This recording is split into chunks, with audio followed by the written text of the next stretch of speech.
মই শলাগ লৈছোঁ আচলতে ফাউণ্ডেশ্যনৰ তেওঁলোকে কৃতি ছাত্ৰ ছাত্ৰীসকলক যি সম্বৰ্ধনা জনাইছে আৰু সম্বৰ্ধনাটো এক প্ৰকাৰ মানে উপকাৰী বুলিও ক'ব লাগিব কাৰণ এটা মানে এনকাৰেজমেণ্ট এটা পায় ল'ৰা ছোৱালী ছাত্ৰ ছাত্ৰীসকলে আৰু আগবাঢ়ি যোৱাৰ কাৰণে আৰু যিহেতু আমাৰ সেই গুৰমু বালাহাটী অঞ্চল সেইখিনি অলপ ভিতৰুৱা অঞ্চল গতিকে এটা এক্সপ'জাৰো পায় ল'ৰা ছোৱালী ছাত্ৰ ছাত্ৰীখিনিয়ে আৰু তেওঁলোকে যেনেকৈ বিশিষ্ট ব্যক্তি ইয়াতে নিমন্ত্ৰণ কৰিছে সকলোৰে হয়তো সেই এনকাৰেজমেণ্টত আৰু ভাল ভাল ৰিজাল্ট আহিব বুলি মই আশা কৰিছোঁ ল'ৰা ছোৱালীখিনি আৰু ভাল কৰক ভাল মানুহ হওক আৰু নিজৰ পৰিয়ালকে হওক তেওঁলোকৰ নিজৰ সমাজখনলৈ তেওঁলোকে পুনৰ আকৌ দান মানে কি আৰু ৰিটাৰ্ণখিনি দিব পাৰে। নমস্কাৰ, আজি গুৰমু পাথমন্দিৰ প্ৰাংগণত চেৰজা জনসেৱা ফাউণ্ডেশ্যনৰ উদ্যোগত গুৰমু আৰু চাঞ্জাৰ সহযোগত হাইস্কুল শিক্ষান্ত পৰীক্ষাত আৰু উচ্চতৰ মাধ্যমিক শিক্ষান্ত চূড়ান্ত পৰীক্ষাত উত্তীৰ্ণ কৃতি ছাত্ৰ ছাত্ৰীসকলক আজি সম্বৰ্ধনা অনুষ্ঠান আমি আয়োজন কৰিছোঁ।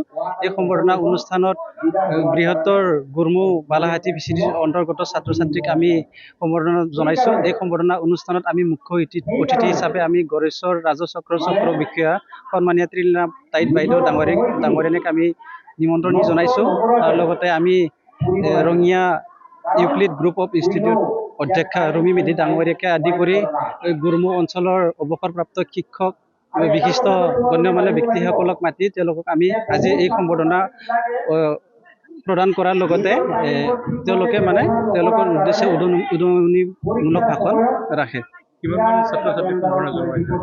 হয়, আজি প্ৰায় 100জন ছাত্ৰ ছাত্ৰীক আমি সম্বৰ্ধনা জনাইছোঁ। গতিকে আমি খুব আনন্দিত আহিছোঁ তেখেতলোকে নিমন্ত্ৰণ মৰ্মে উপস্থিত হৈ এই সম্বৰ্ধনাটি গ্ৰহণ কৰাৰ কাৰণে তেওঁলোকক আমি চেৰজা ফাউণ্ডেশ্যন তৰফৰ পৰা আন্তৰিক অভিনন্দন আৰু কৃতজ্ঞতা জ্ঞাপন কৰিছোঁ। কৰ্মী বন্ধুসকললৈ অশেষ ধন্যবাদ জ্ঞাপন কৰিছোঁ।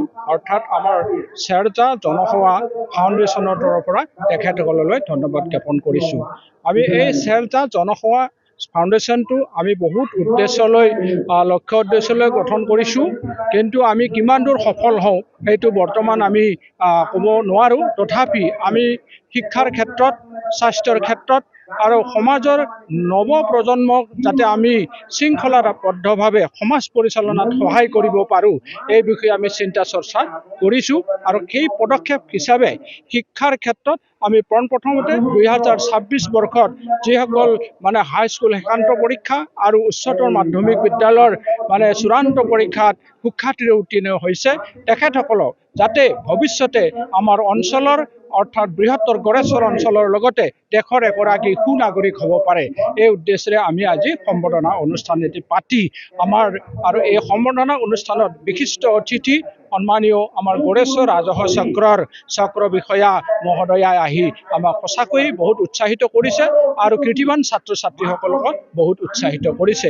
আমি আশা কৰিম ভৱিষ্যতে যাতে আমাক সকলোৱে সহায় সহযোগিতা গঠনমূলক পৰামৰ্শ দি আমাক এই চেৰজা জনসেৱা সংগঠনটি অৰ্থাৎ ফাউণ্ডেশ্যনটো চলাই যোৱাত সহায় কৰে তাৰ কাৰণে মই আটাইলৈ মই আহ্বান ৰাখিছোঁ।